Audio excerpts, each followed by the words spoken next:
où M. Dadis Camara est forcé à partir. Question qui amène une autre question.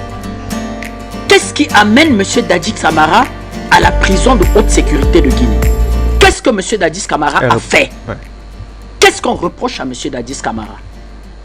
Il va M. Pivi, le colonel Pivi, des acteurs clés de ce qu'on va appeler les événements du 28 septembre 2009, qui auraient provoqué beaucoup de morts, beaucoup de viols. Moi, vous savez, la crédibilité des procès, des grands procès retentissants, des procès des chefs d'État en Afrique. Moi, M. Tatinda, je mets souvent beaucoup de bémol à ça. Parce que si vous jugez des chefs d'État en Afrique, sans juger intégrer les systèmes dans lesquels ils ont grandi, des mamelles qui ont nourri ces chefs d'État, des systèmes qui ont été imposés, des gens qui ont tiré les manettes des ficelles. Et quand arrive le problème, parce que c'est le maillon faible, lui le chef de l'État, et Africains applaudissent le chef de l'État. Je ne suis pas un fanat de M. Dadis Camara. C'est un bouffon. C'est un loufoque personnage. Un amuseur public. Un tintin. Un guignol. Un guignolo. Un vraiment, c'est-à-dire, c'est ce que l'Afrique peut produire d'amiba, de comparé. Dans la Dadis, vraiment, soupçonnez-moi pas d'appartenir à son fan club. Ben, sauf que Dadis Camara n'est pas apparu par hasard. C'est-à-dire que c'est la production des systèmes, c'est le fruit, c'est la créature d'un certain type de système, d'un certain type de gestion politique, d'un comportement endogène, de souvent des relations avec des pilleurs internationaux, avec des mafias internationales qui vous produisent des Dadis Camara. Mais quand on fait le procès, on se résume à Dadis Camara. Moi, ce type de procès-là, ça ne me fait ni chaud ni froid, je ne m'y intéresse pas. Qui est le commando? Qui constitue le commando? Question maintenant plus large. Est-ce que ça va bien au sein des forces de sécurité guinéennes? Est-ce que ça va bien? Est-ce qu'il y a la sérénité?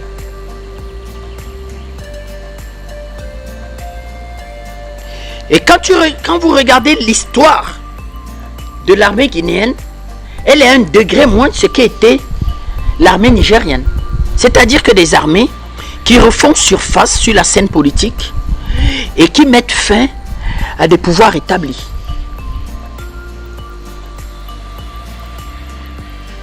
Donc, voilà les questions que l'on se pose. Le ministre de la Justice explique que les enquêtes ont commencé, qu'il préfère ne pas faire un certain nombre de révélations. Mais quand vous regardez cet espace, la Guinée, voisine du Sierra Leone, voisine du Libéria, voisine d'un certain nombre de pays où il n'y a pas véritablement de stabilité. La Côte d'Ivoire, proche de la zone des 3 frontières, infestée par le terrorisme, des positions prises par monsieur Doumbouya. L'armée guinéenne qui a toujours été, comment je vais dire, une armée au sein de laquelle il y a un certain nombre de rivalités. Ces rivalités reposent souvent sur des appartenances ethniques. Peul, Malinké, Doula, Bambara, je ne sais pas trop.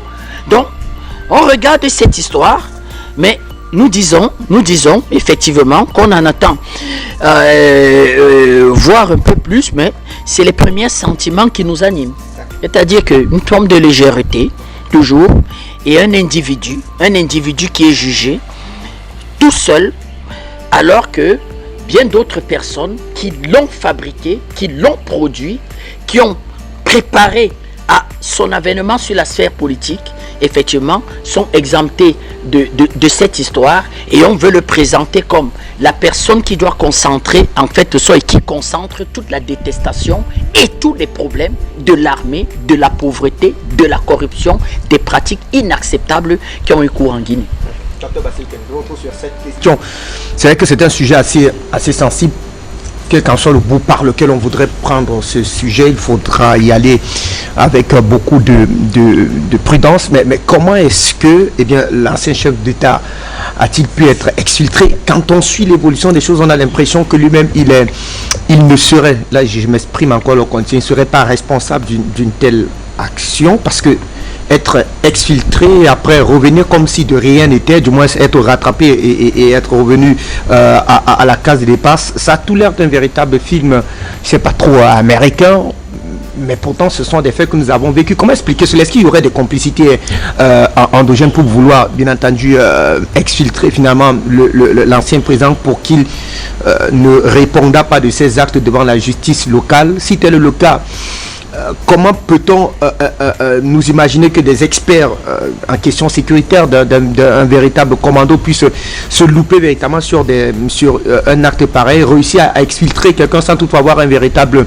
plan, on va dire, d'une véritable évasion? On a vu comment est-ce que le cas Bazoum a été traité, même si ça a avorté, mais il y avait quand même une traçabilité sur ce qui devait être fait. Est-ce que cela ne s'est pas fait avec beaucoup de précipitation finalement pour aboutir à cet échec d'évasion? Écoutez, personnellement, je suis vraiment mal placé pour trouver une explication à cet état de choses. Mais je sais une chose, c'est qu'en Afrique, plus particulièrement en Afrique francophone, la plupart des gens qui se retrouvent chefs de l'État ou même responsables à un certain niveau, eh bien, c'est des gens qui sont téléguidés, guidés, accompagnés par le seul pays dont nous avons été, le même pays dont nous avons été les colonies, encore que le Cameroun, lui n'a jamais été une colonie française, mais les Français nous ont assimilés et aujourd'hui la chose est admise dans toutes les têtes. Eh bien, quelquefois, ce genre d'évasion, croyez-moi, ça vient de très loin. Parce que, une fois que vous êtes chef d'État en Afrique francophone, une fois que vous avez une parcelle de pouvoir, eh bien, quand on voit comment M. Macron traite nos présidents, quand on voit toutes les déclarations qu'il peut s'autoriser vis-à-vis des pays africains, les pays qui enrichissent la France, faut-il le rappeler. Alors, on se dit, est-ce que c'est même une histoire guinéo-guinéenne? Moi, j'ai plutôt l'impression que, comme on a parlé du président, de l'ex-président Bazoum, l'affaire Dadis Camara risque d'être que ces commanditaires étrangers, plus spécialement la cellule africaine de l'Élysée, sont embêtés quand quelqu'un de cette taille-là est pris la main dans le sac. Et quand on sait qu'il y aura un tribunal qui va juger, eh bien, ils se disent, ah, voilà quelqu'un qui va lâcher les secrets, voilà quelqu'un qui va dire nos ficelles, voilà quelqu'un qui sait comment nous procédons pour les posséder. Je dis bien, nous procédons pour les posséder. Eh bien, il ne faut surtout pas qu'il parle. Mais sauf qu'il a déjà quand même assez parlé. Le procès, lui, là, il a duré.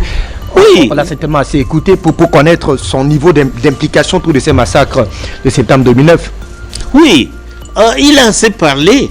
Mais si on estime qu'il y a des choses qu'il ne doit pas continuer à dire, parce qu'il a assez parlé, vous n'avez pas dit, il a tout dit. Non, quelqu'un qui a fait de la politique a toujours de la réserve.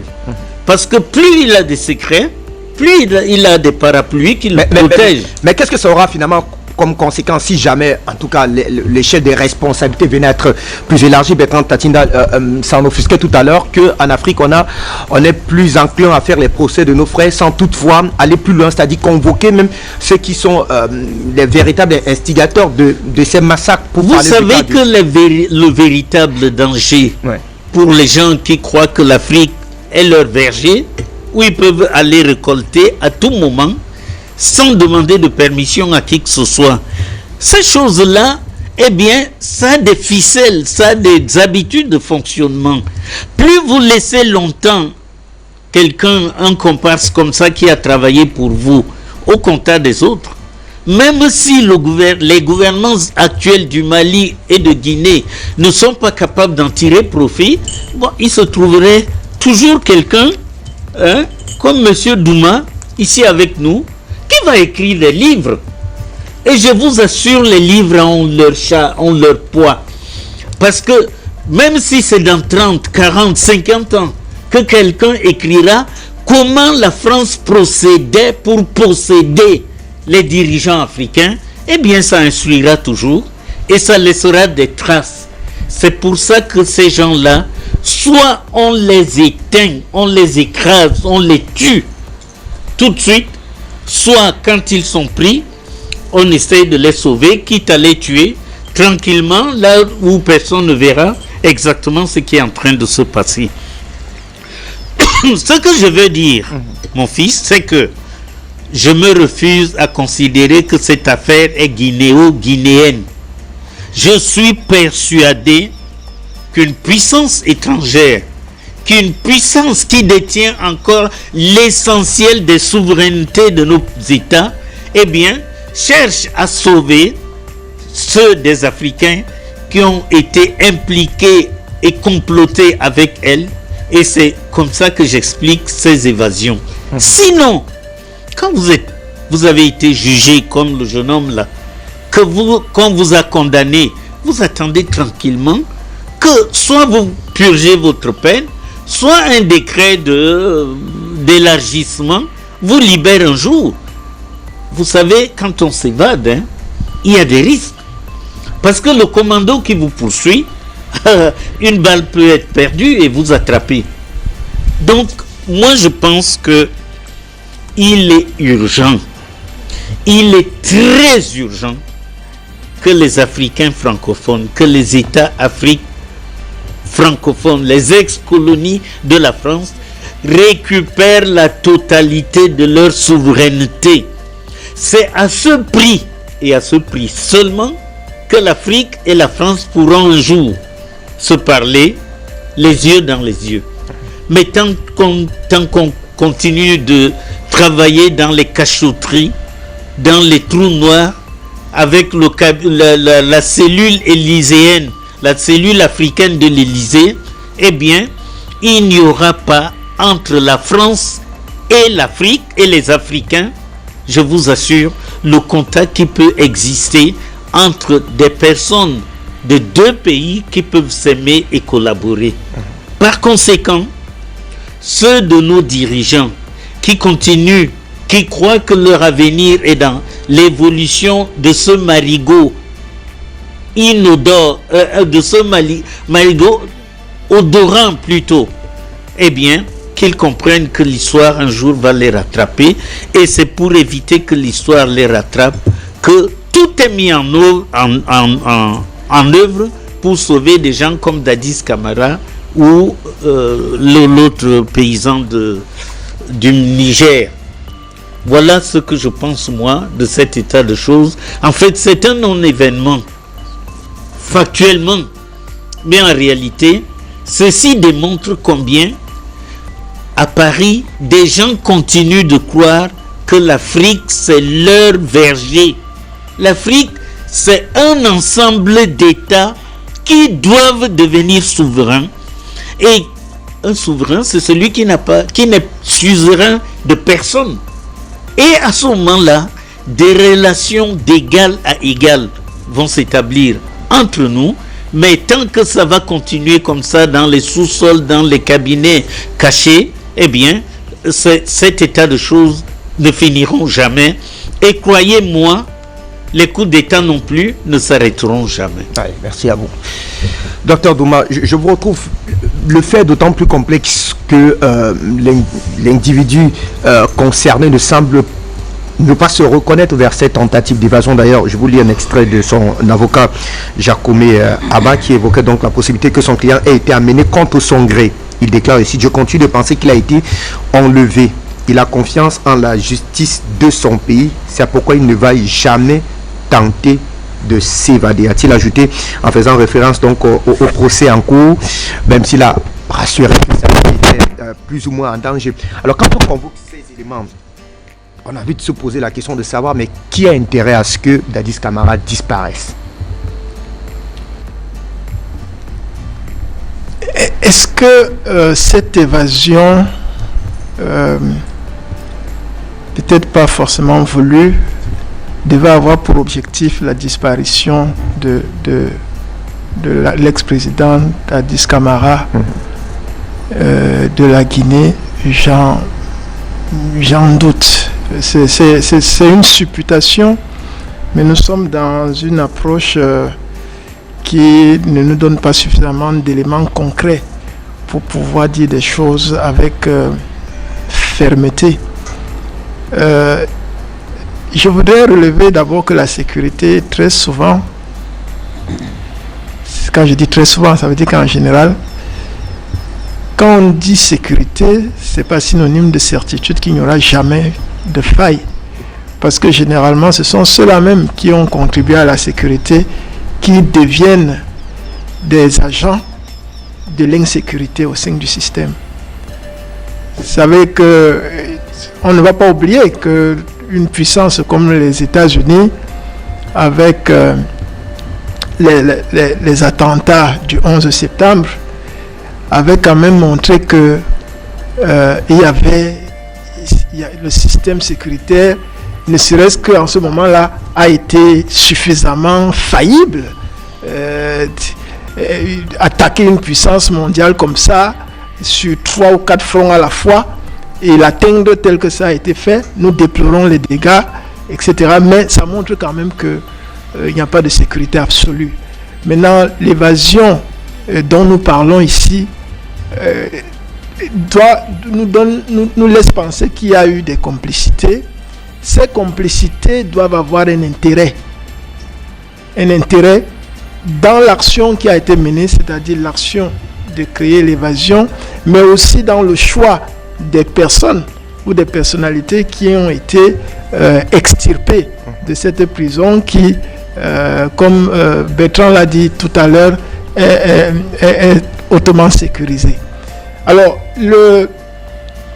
l'avocat relève que son client n'aurait pas choisi de s'évader, mais les récits que nous avons ça et là nous laissent penser qu'il aurait pu être consentant, parce que quand on retrouve les uns à 26 km, d'autres à 17 km de la prison, d'autres à moto, etc., il est difficile de penser qu'on a obligé de ces personnes-là de pouvoir s'évader.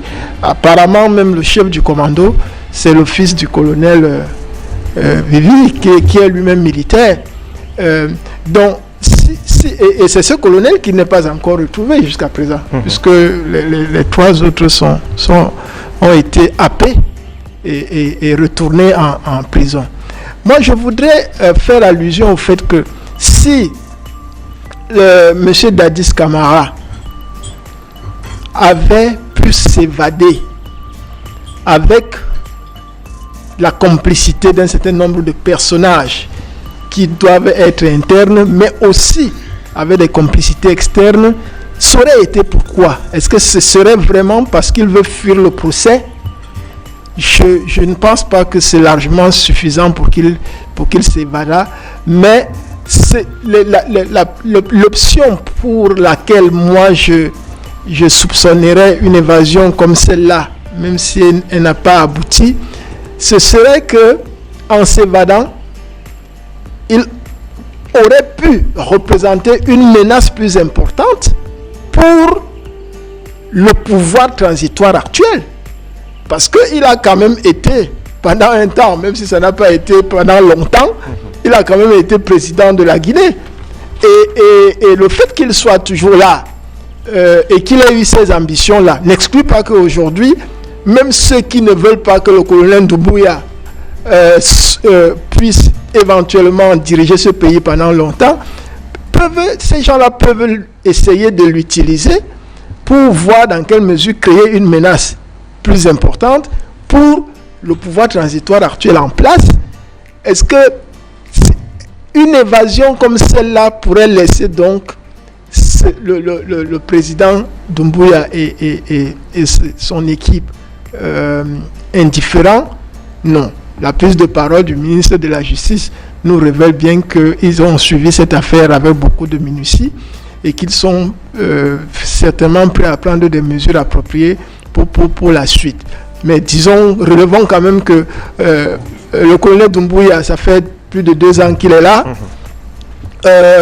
Moi, en tant que panafricaniste, j'ai de la peine à le classer. Je ne sais pas s'il est panafricaniste, s'il est pro-français, s'il est pro... S'il est dans la continuité ou alors il est dans la rupture. Dans la continuité ou bien il a décidé de travailler pour le peuple guinéen. Ce sont des interrogations qui nous hantent et qui, pour moi, pourraient justifier même que des êtres maléfiques surgissent de l'homme de nulle part pour essayer de créer une situation, n'est-ce pas, qui pourrait faire en sorte que la Guinée soit clairement positionnée, n'est-ce pas, sur l'échiquier mondial.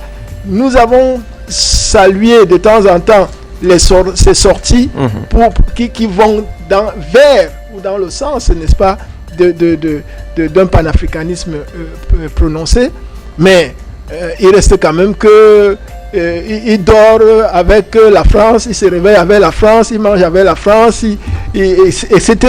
Donc c'est un peu compliqué dans cet environnement-là de penser que la Guinée est sur la voie de la rupture pour pouvoir véritablement avancer comme comme le Mali, comme le Burkina Faso et présentement le Niger, et éventuellement devenir carrément l'un des membres de l'alliance des États du Sahel, pour continuer de renforcer cette gestation du vrai, ou alors de la vraie CEDEAO, c'est-à-dire la CEDEAO des peuples, qui va être solidaire et qui va travailler pour les différents peuples africains concernés.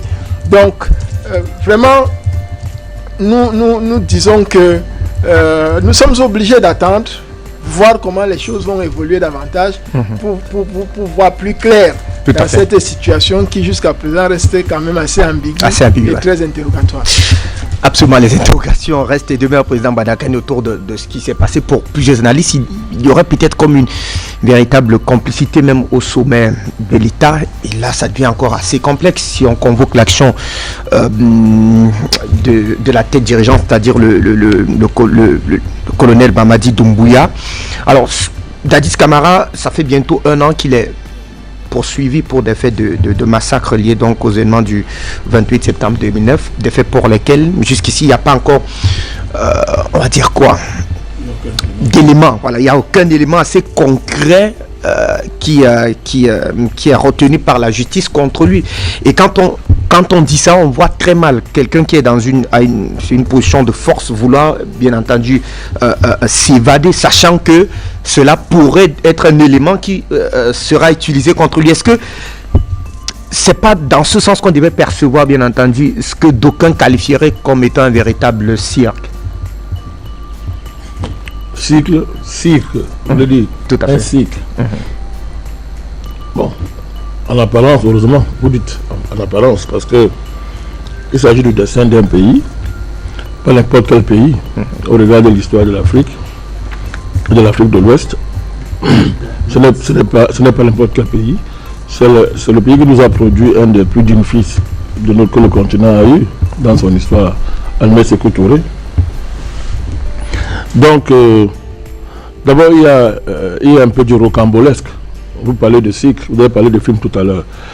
Il y a du rocambolesque, je peux y revenir. C'est-à-dire que c'est quand même terrible. Un commando lourdement armé qui vient directement, le mot même sens, directement entre en prison.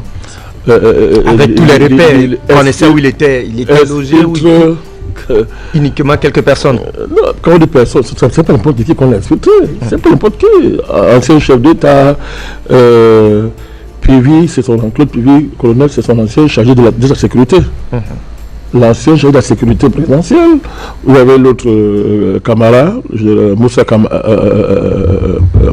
Moussa Tcheboro Camara, qui lui était ancien patron des services spéciaux.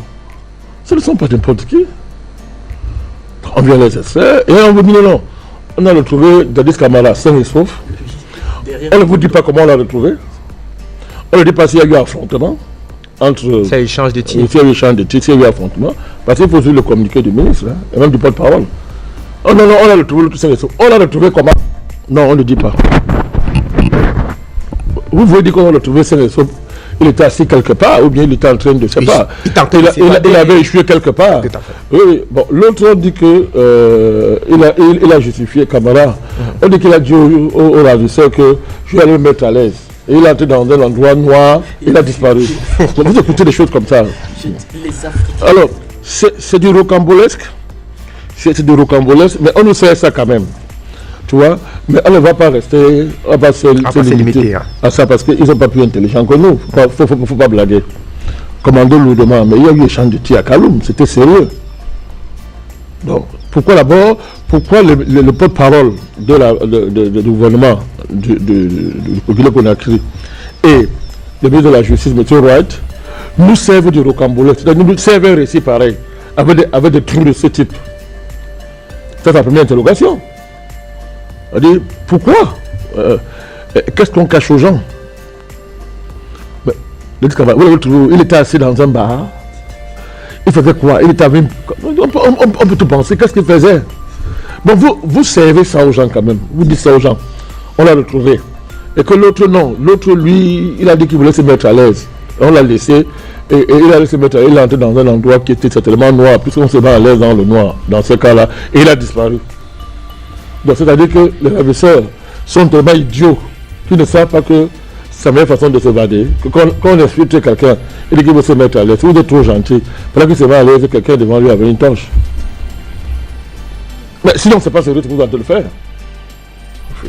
La deuxième chose qui me fait, qui est un peu amusant, c'est que, une fois, après, allez, le ministre de la Justice, il faut parler du non, tout est dans l'ordre, la situation est sous contrôle, c'est maîtrisé. Mais quelqu'un qui est intelligent se pose directement une question. C'était maîtrisé avant, ils sont passés où alors? Comment c'est après que tout est maîtrisé? C'est vrai, pas l'histoire d'Israël là, avec son dôme de fer. Elle dit que tu n'arrives pas à protéger ton pays, mais après que tu bombardes, même les mers, tu bombardes la mer. Tu bombardes la mer. Tu as vu quelqu'un qui bombarde la mer, non? Il est tellement furieux que même la mer, il bombarde la mer. On dit, mais les gens sont entrés comment? Donc, ce qui veut dire certainement que on peut considérer que le gouvernement guinéen est encore lui-même sur le coup. Dès qu'on analyse ça, donc ces petits éléments factuels, on considère que le gouvernement guinéen lui-même est encore sur le coup. C'est-à-dire que lui-même ne sait pas ce qui s'est passé et qu'il prend le temps lui-même de maîtriser enfin réellement la situation, puisque un tel communiqué montre qu'eux-mêmes sont en train de digérer le coup qu'ils ont reçu. Parce que je voudrais vous rappeler que Conakry et Kaloum, c'est le centre administratif du Guinée-Conakry. Et hyper sécurisé, nous avons toujours dit. Hyper sécurisé. Est-ce parce que c'était hyper sécurisé qu'ils ne sont pas sortis? Dans ce cas, vous avez arrêté combien de commandos? On n'en sait rien. Donc, si je me fie à ce que j'ai comme information, ils se sont volatilisés dans la nature.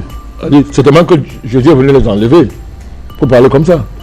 Puisque, mais, si Kaloum est très sécurisé, les commandos où? Est-ce qu'on a arrêté certainement les commandos? Moi, je n'ai pas l'information jusqu'à présent. Je suis toujours en train de me renseigner. Non seulement on n'a pas arrêté les éléments du commando, mais le colonel privé, lui, il n'a pas encore été retrouvé. Les deux qu'on a retrouvés, l'autre, certainement, était en train de manger dans un bar, permettez-moi l'expression, et l'autre, n'est-ce pas, a fait semblant d'aller se mettre à l'aise et a disparu. Mais ce qui est bien, c'est que les deux sont en prison. Hein. Les deux ont été retrouvés et ramenés derrière les barreaux. C'est trop rocambolesque, c'est trop facile, c'est trop rocambolesque. Bon, on comprend que pour être objectif et sérieux, on considère pour l'instant que même le gouvernement n'a pas encore tiré toutes les leçons de l'affaire. Il ne maîtrise pas tout le dessous de l'affaire. Ils sont sur le coup. Ils sont encore ahuris, stomaqués par ce qui s'est passé. C'est ce que trahit c'est La communication. Oui, communication qui vraiment présente beaucoup de trous à ce niveau-là. Maintenant, dans le fond, je ne reviens pas ce que Bertrand Tassida a dit sur les procès qu'on fait en Afrique, ce type de procès, quand on veut juger les anciens présidents. On a vu ça avec Sankara, où on vous dit qu'il y a deux procès. Il y a le procès national, il y a le procès international. On vous dit que bon, pour l'instant, le procès international, on l'a gardé. Donc la partie internationale du procès Sankara, on l'a gardé. On garde pourquoi? Pour une seule raison, ça implique la France. Vous prenez le procès d'Hissène Habré. C'était pareil. Toute la partie internationale qui impliquait Washington, l'Allemagne, Paris, etc. On dit que non, on garde d'abord au frigo. Hein? On ne dit rien. Ce procès ne débouche jamais sur la lumière n'éclate jamais sur la vérité dans le cadre des pareils procès, parce que ce sont de faux procès. Le procès d'Adi Camara, qu'est-ce qu'on observe jusqu'à présent? Je voudrais rappeler que ce monsieur se constitue. Il est venu se livrer la justice de son pays. J'espère que vous le savez. Tout à fait. Il est venu lui-même se constituer prisonnier pour faire la lumière de cette affaire. Et jusqu'à maintenant, il n'y a aucun élément matériel. Aucun. Depuis que ça a commencé là, il n'y a aucun élément matériel qui l'implique. Je vous rappelle que je crois que c'est le 28 septembre, on est en 2009. Il y a eu ce qu'ils appellent ce massacre-là, n'est-ce pas? Et des populations, plus de 150 morts, viols, tout ça, etc. Des personnes qui ont été violées, bref. Et à l'époque, celui qui était très pour le Camara, je crois que c'était un Diakité, Toumba Diakité, c'était réfugié dans une ambassade. Vous vous souvenez, non? C'est réfugié dans une ambassade. Je crois que c'était l'ambassade de France. Ambassade entre États-Unis ou France. Et c'était réfugié dans une ambassade. Il est parmi les gens qui accablent Camara, je crois que vous le savez, dans ce procès. Je voudrais rappeler que Camara lui-même a échappé. C'est un miracle lui-même. Parce qu'il avait reçu une balle, il s'était foutu là. Il était mort, Denis Camara. Et il était même les médecins supputaient que même s'il est vivant, on n'est pas sûr qu'il va garder tous ses sens. Il avait été touché. Or, on se souvient très bien que l'enjeu de ce massacre, entre guillemets, c'était le pouvoir. Et il y avait une bataille entre Camara, Alpha Condé et la même clique là, Salène d'Alain Diallo, etc. Mais il y a plus grave en ce moment-là. Ce qu'on dit pas, c'est quoi? C'est que en ce moment-là, la France voulait peser absolument de tout son poids sur le vainqueur. À l'époque, il y avait certains gauchenets qui étaient mis ses affaires étrangères de sa côté, vous avez oublié, et qui étaient au cœur de cette affaire. Et qui pesaient de tout son poids dans cette affaire. Ce massacre, dit-on, ça ne ressemble pas à beaucoup de massacres qu'on vous a servi à chaque fois que l'Occident intervient dans une affaire, chaque fois qu'elle veut intervenir pour imposer quelqu'un, ça vous dit rien? Il y a toujours un massacre quelque part. À l'époque, M. Kouchner, agissant pour le compte de la France, certainement, et de M. Sarkozy qui était président, il était un espèce de proconsul sur le processus électoral en Guinée à l'époque. Vous savez très bien qu'à l'époque, M. Dadis Camara était en foi, très en foi avec la France à l'époque, l'État français à l'époque. Très en foi. Et que ces manifestations avaient été interdites, l'opposition a insisté sur le fait que par tous les moyens il y aura manifestation, et il y a eu ce cafouillage, et il y a eu tous ces morts-là. Donc, quand c'est comme ça, mon cher ami, quand un procès est organisé comme ça, et que on voit comment c'est le loufoque, pour utiliser le mot de Bertrand, le loufoque et le sérieux se dissolvent l'un dans l'autre, n'est-ce pas, durant le procès. Ça devient une espèce de foire. Moi, à la limite, moi, ça me dégoûte quand je vois ça. C'est dégoûté, je voulais m'asseoir pour dire que bon, qu'est-ce qu'on peut tirer ici? Ben, ça dit que à un moment donné, vous vous fatiguez, vous dites, mais c'est même pas ça, quand vous écoutez ça. Mais à un moment donné, plus ça dure, la question est celle-ci. Qui a intérêt, n'est-ce pas, à ce que ce procès n'est pas juste au bout? C'est la première question.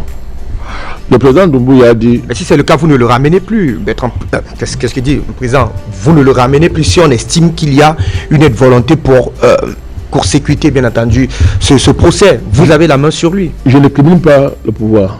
Je suis en train de dire qu'il y a, c'est pas que c'est pas le pouvoir forcément qui est en jeu. Je dis qu'il y a intérêt à ce que ce procès n'aille pas jusqu'au bout.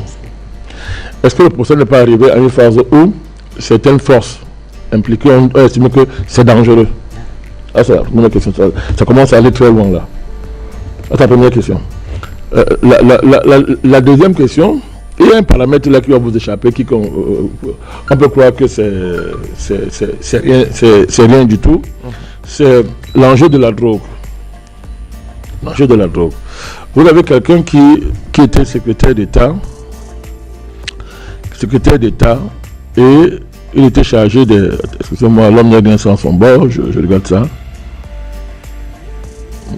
Quelqu'un qui était là, il avait quelle fonction là?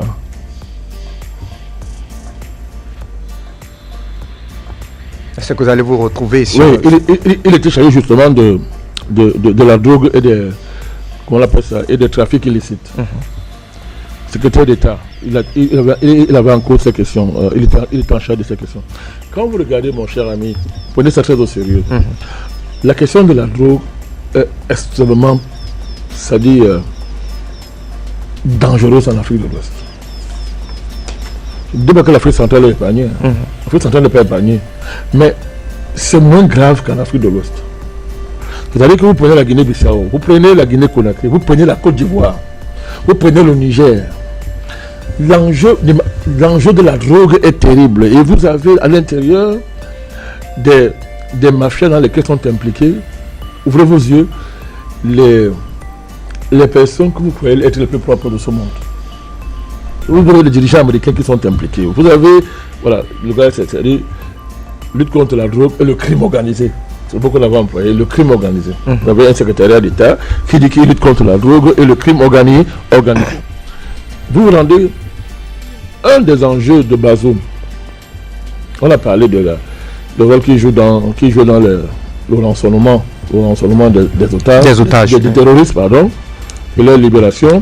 On a parlé des pactes mafieux qui le liaient à certains dirigeants. En échange, ils avaient des parts dans l'uranium du Niger.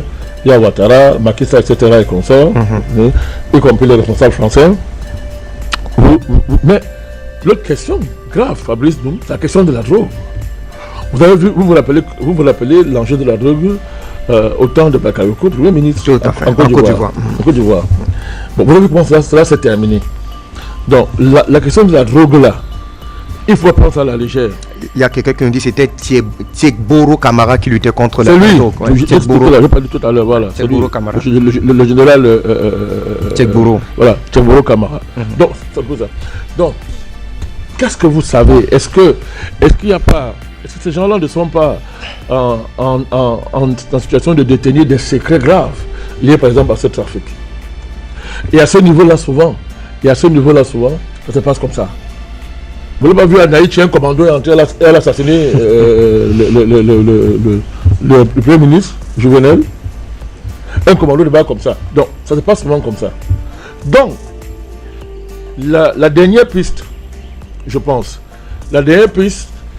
Fabrice, c'est la situation interne même à l'armée guinéenne. Le Bertrand l'a dit. La Guinée-Conakry ressemble à l'histoire de l'armée de Burkina Faso, par exemple.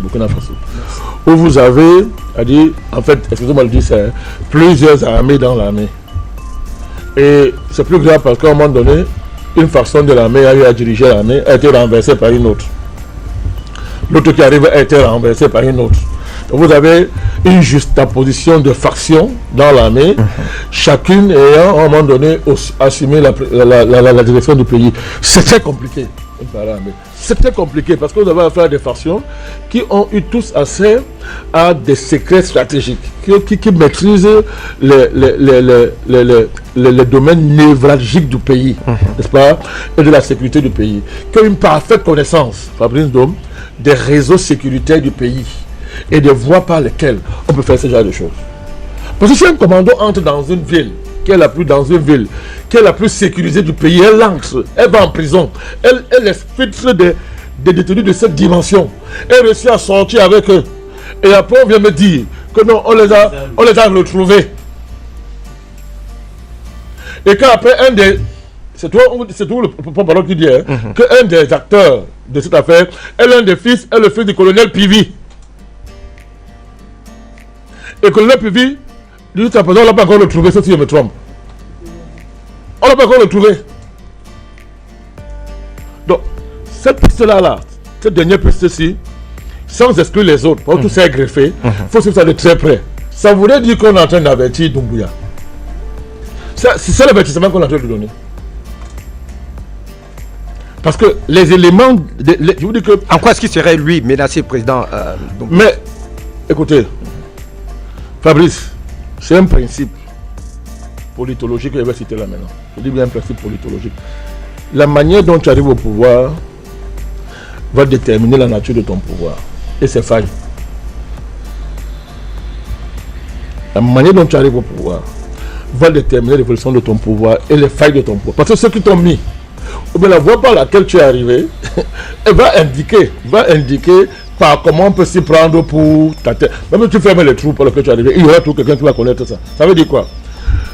Comment le colonel Doumbouya est arrivé au pouvoir? Comment? Il a profité de quoi? D'une situation simple, extrêmement simple. À un moment donné, il a été la force la mieux organisée, la mieux structurée, la mieux armée, à qui le président a fait confiance pour justement marginaliser les autres groupes de l'armée qui ne lui respectaient pas confiance. Je ne suis pas d'accord quand on dit. Et à un moment donné, donc, il y a eu querelle entre le ministre de la Défense et Doumbouya. Et on a dit au président que bon, tu choisis. Le président a fermé les yeux sur tous les rapports qu'on donnait concernant Doumbouya. Vous connaissez l'histoire. Et un matin, Doumbouya a estimé que bon, on veut m'arrêter. Le ministre de la Défense complète contre moi, il a pris le pouvoir. Oui, mais que ça veut dire, ça veut dire quoi? Ça veut dire que si on se fie à cette version de faits que nous a servi aujourd'hui, bon, c'est pas loin de ce qui s'est passé exactement, mais on sait aussi qu'il y avait des gros intérêts internationaux derrière. Vous connaissez ce grand milliardaire juif qui avait un contrat extraordinaire et dans lequel était impliqué Sarkozy, extraordinaire en Guinée-Conakry.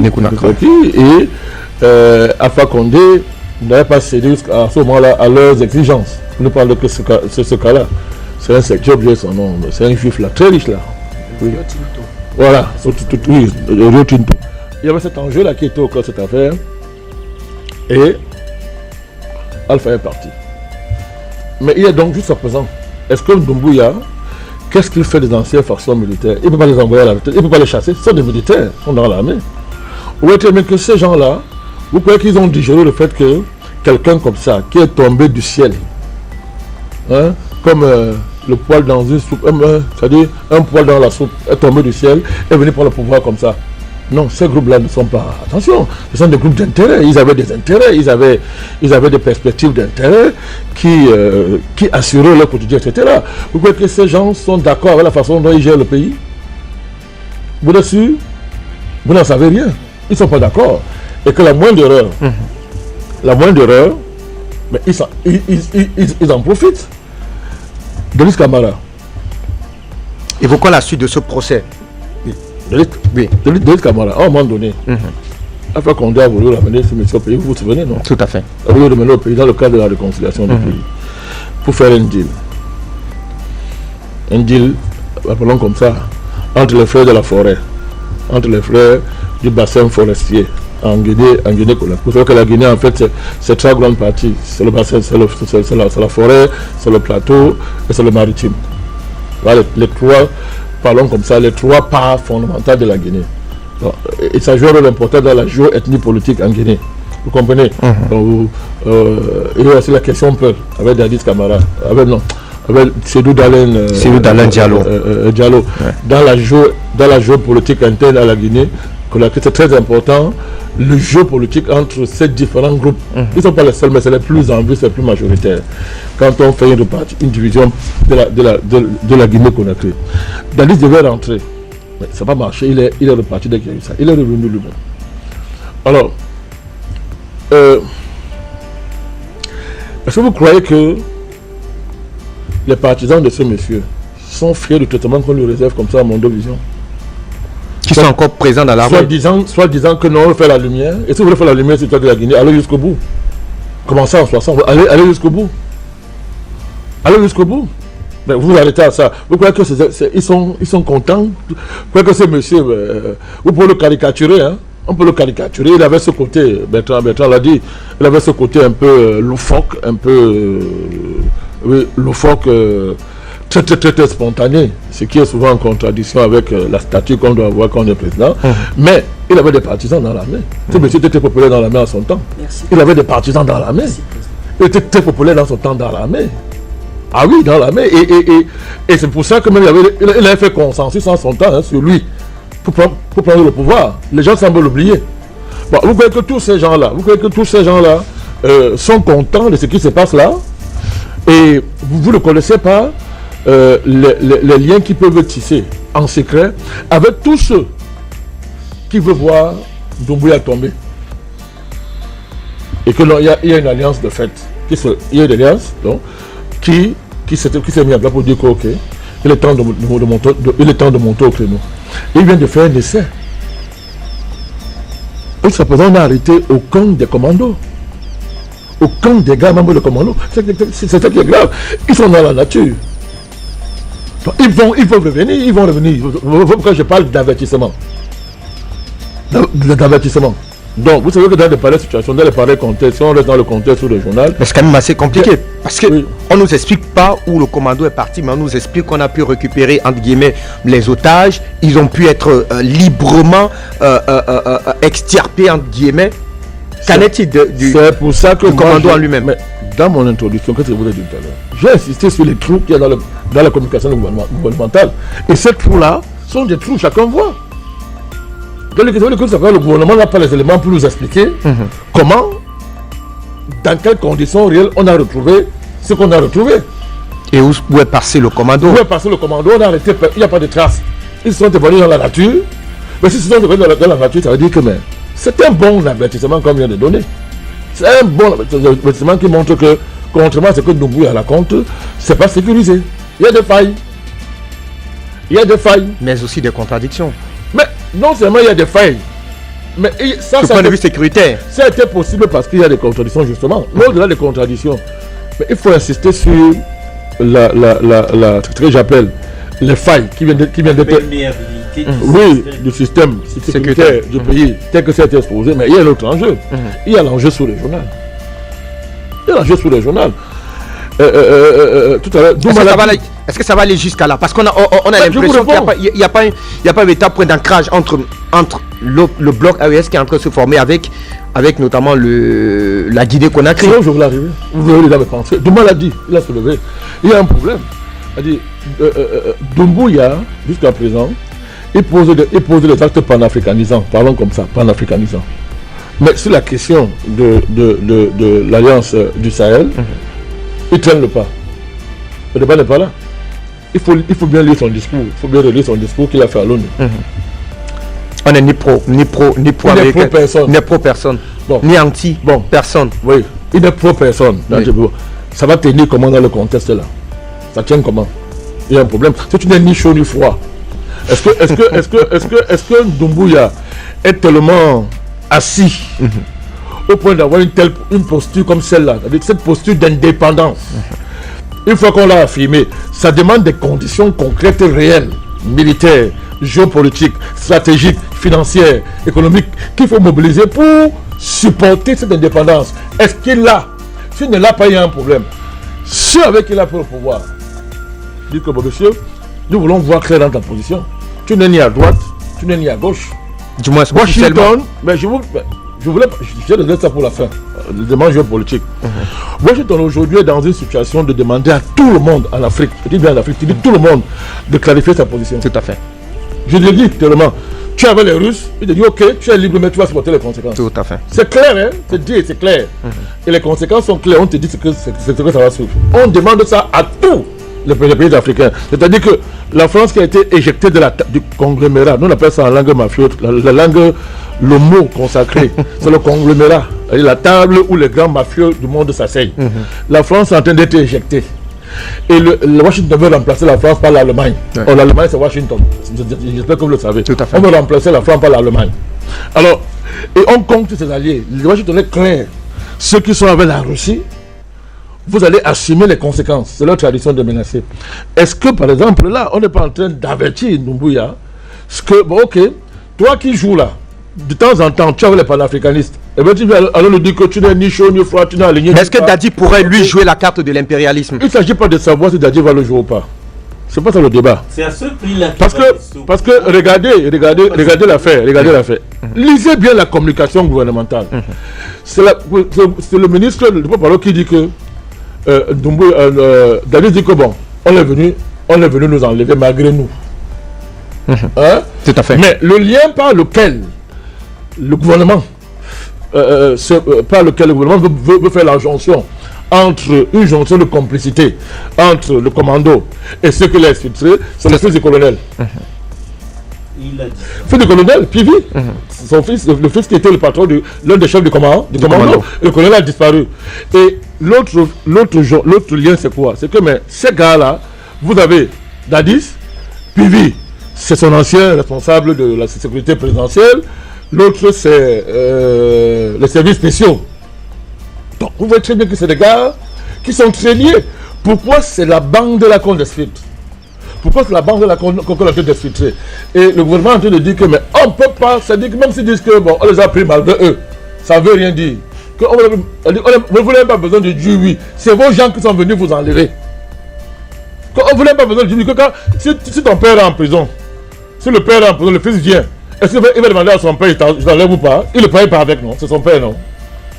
Et là, on a un truc factuel, que Pivi fils, Pivi père fait partie du commando. Ont disparu. Mais quand on voit la relation qu'il y a entre Pivi, Dadis Camara et le colonel et Chemoko Camara, on voit que tout ça c'est entre guillemets. Je dis entre guillemets, hein, parce que quand tu as les procès comme ça, quand on parle le pouvoir, les amitiés du pouvoir disparaissent aussi, ça ne veut rien dire. Mais dit entre guillemets, on comprend que mais il y a des liens. Le gouvernement s'appuie là-dessus pour dire que ces gens-là étaient consentants.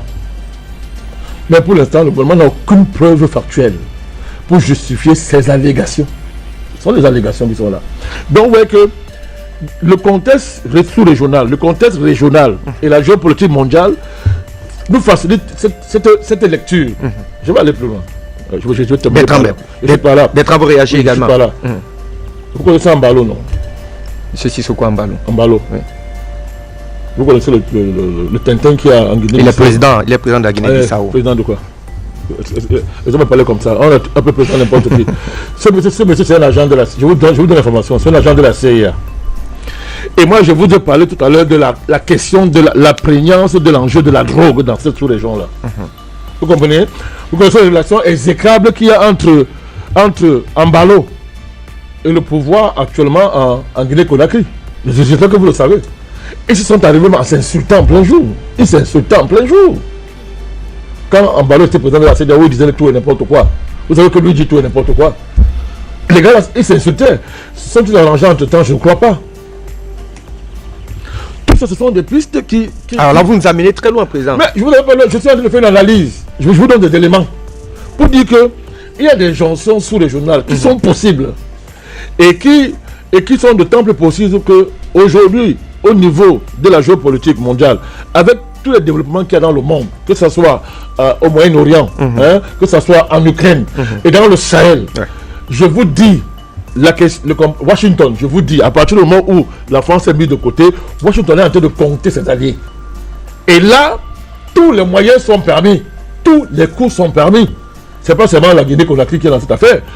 Toute l'Afrique, tout le Golfe de Guinée, toute l'Afrique, le Cameroun, le Tchad, tous ces pays-là vivent cette pression, alors je vous parle. Vivent cette pression, c'est-à-dire, on va punir tous ceux qui, de près ou de loin, ne se sont pas alignés mécaniquement sur les positions occidentales. Je n'ai pas dit que vouloir punir veut dire que tu peux punir.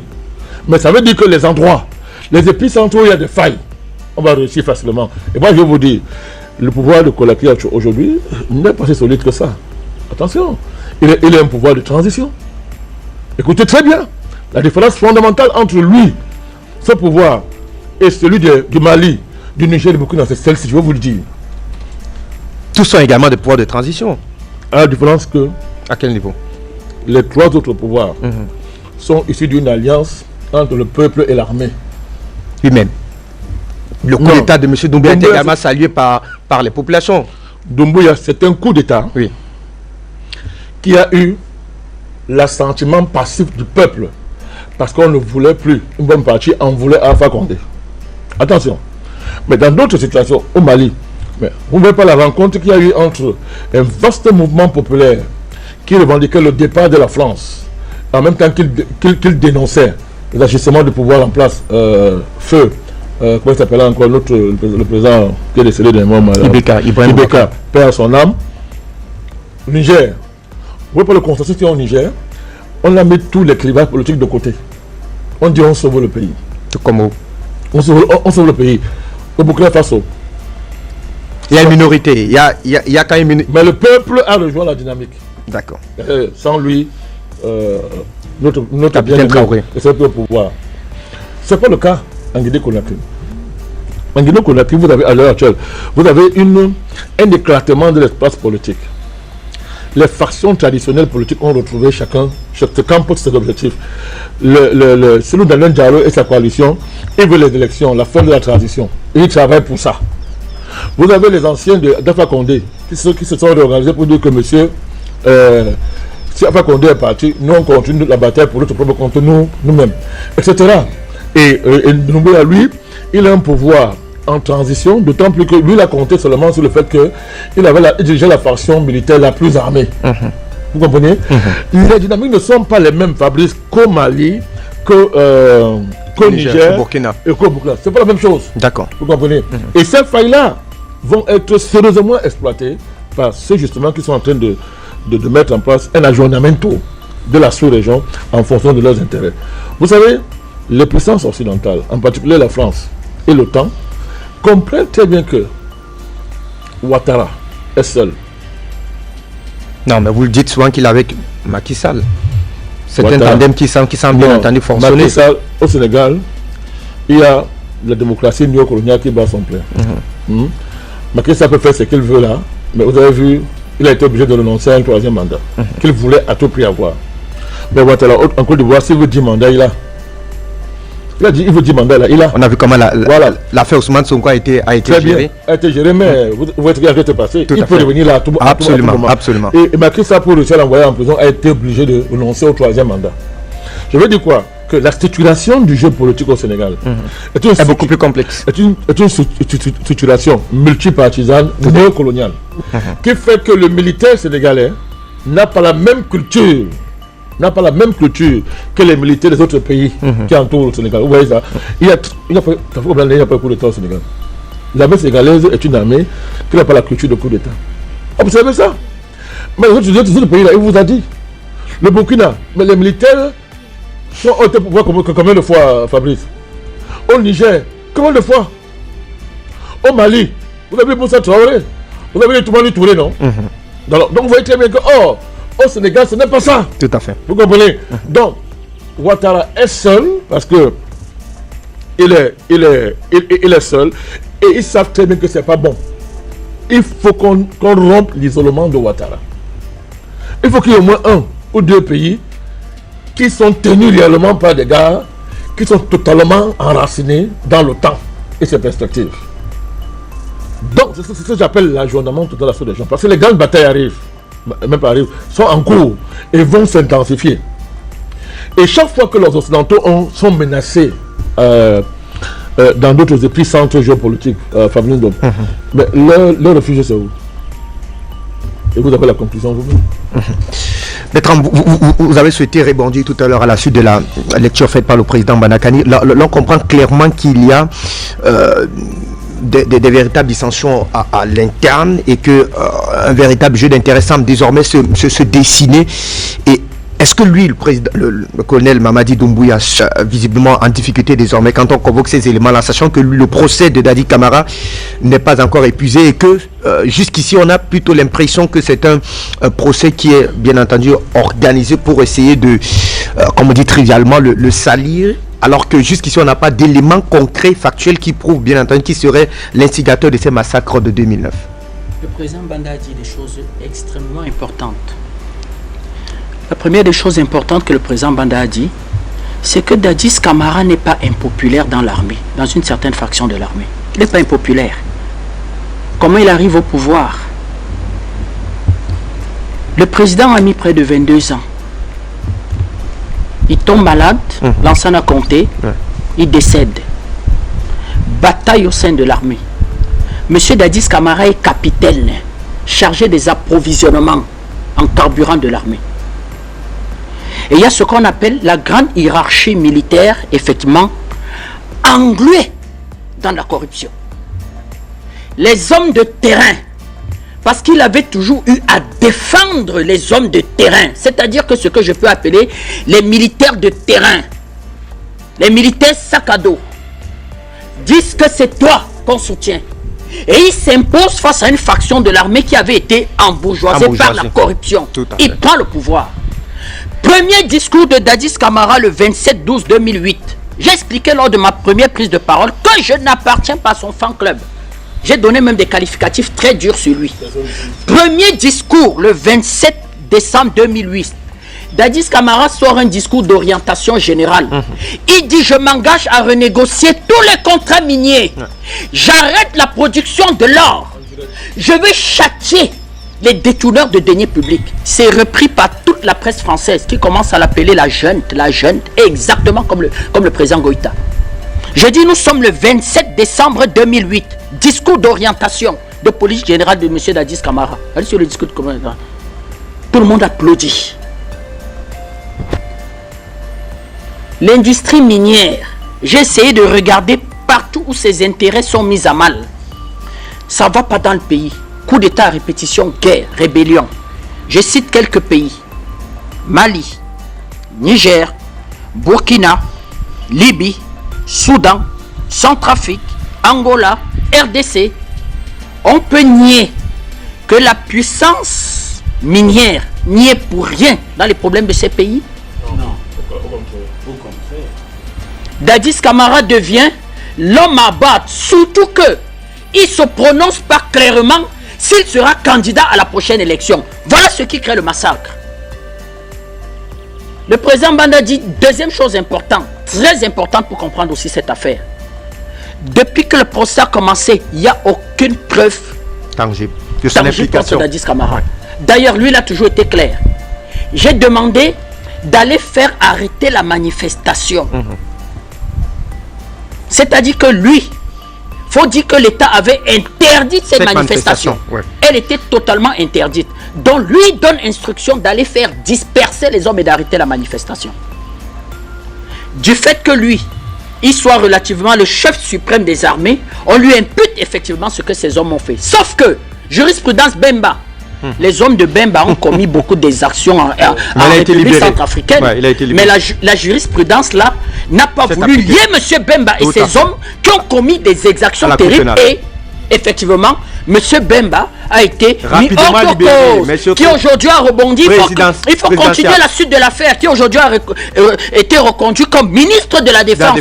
Avec un M. Etienne Tshisekedi qui ne verse pas beaucoup dans l'énergie et de force pour renégocier les contrats en RDC. Avec comme premier collaborateur M. Bemba. Sauf celui des Chinois. Des choses. À partir de là, M. Dadis Camara remet en cause un opérateur anglais australien qu'on appelle Rio Tinto, qui avait fait déjà un investissement de combien de 600 millions de dollars et qui tablait faire un investissement de 6 milliards de dollars. Question. Là où le président Banda a été aussi relativement juste. Moi, je crois que c'est un coup d'État qui a été tenté contre M. Doumbouya. C'est-à-dire, vous avez encore au sein des forces de sécurité en Guinée des gens dont la renégociation des contrats gêne. Surtout qu'il faut aussi le mettre à l'actif de M. Doumbouya. Il renégocie un certain nombre de contrats.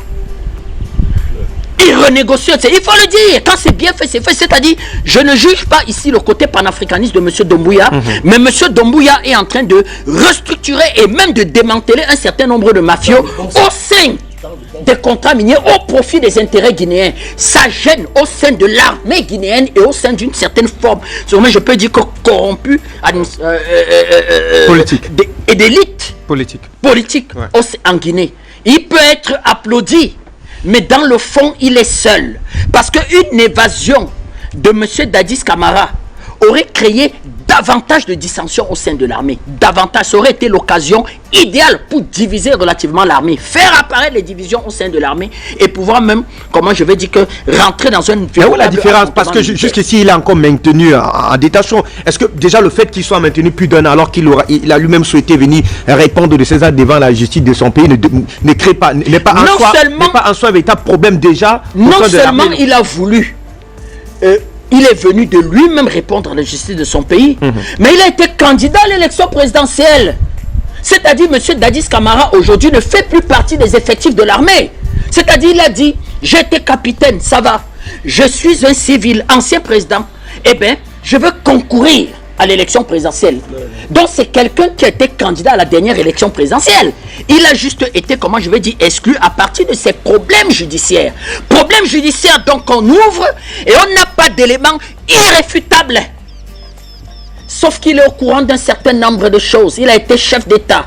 Sauf qu'il n'est pas très impopulaire dans une fraction de l'armée. Sauf qu'il a même des partisans civils qui le veulent, qui le soutiennent. Sauf que l'industrie minière est gênée depuis sa déclaration de discours de dire que je démantèle, je renégocie les contrats miniers. Sauf que Doumbouya a aussi plus ou moins pris cette orientation. Ouais. Et tous ceux justement qui ont intérêt à ce que ces contrats miniers qui ont été signés, qui s'enrichissent sous ce contrat minier, est-ce que véritablement ils vont rester tranquilles? Voilà la situation relativement de la Guinée. Donc, ça n'arrangeait personne. Une extraction de Dadis Camara et même une évasion de Dadis. Ça n'arrangeait pas M. Doumbouya. Parce que ça allait renforcer les factions au sein de l'armée. Ça n'arrangeait même pas Dadis Camara. Parce qu'on aurait pu... Pour qui Justement, est-ce qu'il a intérêt à s'évader ou alors à suivre le fil? Moi, je vais lancer un appel. Je vais lancer un appel aux autorités guinéennes. Nous tenons à ce que la vie de M. Dadis Camara soit sécurisée. Je dis, nous lançons un appel aux autorités guinéennes et en premier lieu à monsieur Doumbouya qui a dit qu'il veut véritablement mener une transition, c'est-à-dire que appuyer sur un véritable état de droit, que la vie de M. Dadis Camara soit préservée. Je vous dis, M. Dadis Camara, aujourd'hui, c'est un homme politique. Et il assume le fait d'être un homme politique. Et s'il n'y a pas de preuve irréfutable, eh bien, à l'issue du procès, M. Dadis Camara doit être tout simplement blanchi. Je dis dans le cadre de la parodie de procès, c'est-à-dire que si on rentre dans une réflexion de cette parodie de procès, vous savez, le président Bandé et moi, on est d'accord là-dessus. Ces procès des anciens chefs d'État, il y a un autre procès qu'on a fait à l'ancien chef d'État en Mauritanie, c'est-à-dire on le prend, celui qui est là lui-même englué dans la corruption, il dit tu es un corrompu, 20 ans de prison, c'est-à-dire une technique, quand vous avez pris le pouvoir, écarter l'ancien qui est venu, surtout que l'ancien rêvait revenir de par ses partisans, on monte un procès, détournement de deniers publics, on peut le trouver chez tout le monde. Vous avez gouverné le pays pendant 5 ans, on peut vous trouver des détournements de deniers publics. Je dis, on peut, à tout le monde, vous gérez le pays, quelle que soit la façon dont vous gérez le pays, on peut vous trouver des infractions de détournement de deniers publics. Donc ça, c'est relativement très facile. Donc à partir de là où M. Dadis Camara, aujourd'hui, se présente comme un véritable homme politique, a des intentions politiques, veut concourir à l'élection présidentielle, vient à son procès. On se rend donc compte le procès. Je l'ai suivi passer en direct à la télévision nationale de Guinée. C'était là, c'était blabla. Je t'ai dit que d'aller. Non, tu ne m'as pas dit non, monsieur, non, vraiment. Il n'y avait pas d'éléments. Personne ne venait brandir une note de service de la présidence signée de monsieur Dadis Camara. C'était comme on dit au quartier, ta bouche contre ma bouche. Ça sera très, très difficile de trancher dans cette histoire. Mais moi, je vois dans cette histoire-là, c'est-à-dire pratiquement, oui, vous savez, souvent, il y a des coups d'État même qui ne sont pas au départ des coups d'État. Jurisprudence Bédier. Vous savez ce qui se passe? Des militaires ivoiriens vont voir à l'époque celui qui était chef d'état-major de l'armée, le général Gueye, viennent se plaindre des primes non payées et des conditions de travail et même des conditions de vie. Gueye leur demande, accompagnez-moi à la télévision nationale. Va à la télévision nationale et dit, à partir d'aujourd'hui, le président de la Côte d'Ivoire, c'est moi. Je suis venu balayer la maison. Vous vous souvenez pas de général Gueye? C'était pas un coup d'État. Donc une évasion comme celle-là pouvait susciter l'adhésion de certains éléments de sécurité de l'armée. Il ne serait pas allé à la présidence et dit, monsieur Doumbouya, c'est même fini votre histoire là. Donc souvent certaines actions menées par les militaires en Afrique ne sont pas au début des coups d'État. Mais les conditions à l'instant où on les pose amènent à se dire que mais qu'est-ce qu'on fait? Mais on prend le pouvoir. On prend le pouvoir. Donc si dans une évasion comme celle-là, une partie de l'armée, des troupes, s'était rangée du côté du commando, et dire que mais ce procès même il faut l'arrêter. Et qui est le premier responsable de l'armée? C'est M. Doumbouya. Et dire à M. Doumbouya que ça suffit. Peut-être il y aurait eu une contre-réaction des éléments de Doumbouya. Il y aurait eu en ce moment à Conakry, on serait en ce moment guerre civile à Conakry entre les partisans de M. Dadis Camara et le commando venir les filtrer et M. Doumbouya. Et c'est là où intervient l'industrie minière. C'est-à-dire que l'industrie minière trouve étant que voilà le problème et cherche rapidement une troisième voie. Cherche une troisième voie. Paye toutes les puissances communicationnelles et dit que vous voyez deux rigolos, surtout que entre guillemets les deux rigolos veulent renégocier le contrat. Je vous donne un peu les intérêts d'un contrat en Guinée. La Guinée, c'est le deuxième pays exportateur au monde de bauxite. Qu'est-ce que produit la bauxite? La bauxite produit l'uranium. L'uranium, c'est la première aujourd'hui, le premier minerai qui fait de vous le pays le plus puissant sur le plan militaire. Partout dans le monde où il y a de l'uranium, en grande partie, les grandes puissances y mettent l'œil. Parce qu'il suffit d'enrichir l'uranium pour que vous ayez la souveraineté énergétique et la souveraineté militaire. Tous les problèmes du Niger sont concentrés sur le fait que le Niger veut gérer par lui-même son uranium. C'est ça tous les problèmes que nous trouvons au Niger. Et la Guinée, c'est 10 fois plus de capacité de production en termes de bauxite qu'au Niger. Je rappelle que le Cameroun importe la bauxite de la Guinée. Donc la Guinée pratiquement alimente toute l'Afrique en termes d'exportation de bauxite. Vous croyez qu'un pays comme ça, l'industrie militaire, l'industrie minière, l'OTAN aujourd'hui dans ce que le président Banda Kani dit, si vous êtes avec moi, c'est bien, on chemine ensemble. Si vous êtes contre moi, je ne vous laisserai pas tranquille. Je financerai les déstabilisations. C'est un avertissement clair à M. Doumbouya. Pour moi, c'était pratiquement un coup d'État qui pouvait simuler comme une tentative d'évasion de M. Dadis Camara. Surtout que les deux ont émis une intention claire, véridique, assumée de renégocier les contrats miniers. Et l'enjeu en Guinée, politique, militaire, économique, financier, c'est la renégociation des contrats miniers. Et en ce sens, Doumbouya va dans le bon sens. Mais il n'arrange pas aussi une partie de l'armée parce que, comme l'a dit le président Bandakani, bon nombre de militaires en Guinée ont aussi, comment je vais dire, se sont gracieusement enrichis sur la ressource minière. Un peu comme au Nigeria, l'armée, le gaz et le pétrole. C'est-à-dire qu'au Nigeria, vous ne pouvez pas venir gérer le pétrole et le gaz sans tenir compte de la haute hiérarchie militaire qui a aussi intérêt dans cette richesse nationale. Voilà le problème. Est-ce que Doumbouya va pouvoir gérer cette affaire avec beaucoup de tact? Et nous lançons un appel aujourd'hui que la sécurité de M. Dadis Camara soit garantie. Que le procès continue. Et bien, on verra s'il y a des éléments irréfutables. Et s'il n'y a pas d'éléments irréfutables, que M. Dadis Camara retrouve sa liberté et puisse faire la politique dans son pays. Merci. Merci à vous, Maître Tatinda. Messieurs, on va donc évoquer notre premier sujet. C'était qu'un fait d'accueil, mais qui valait bien entendu la peine de nous arrêter pour dire un véritable mot. On aura donc compris les enjeux qui s'entremêlent autour de la situation du côté de la Guinée, mais tout à côté au Mali, messieurs, depuis le 2 octobre dernier, on vous l'a dit, l'armée